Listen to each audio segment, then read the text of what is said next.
In this video, I'll show you how you can change the spawn location in GTA 5 Online.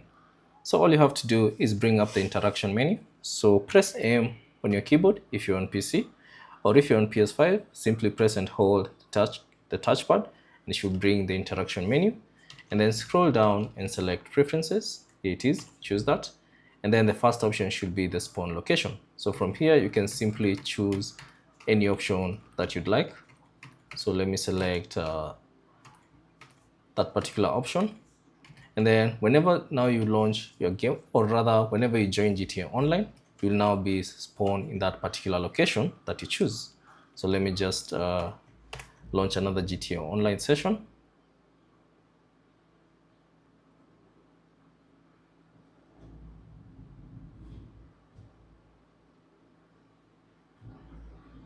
And now you can see it has taken me to the new spawn location that I chose. So thanks for watching, and I'll see you on the next one.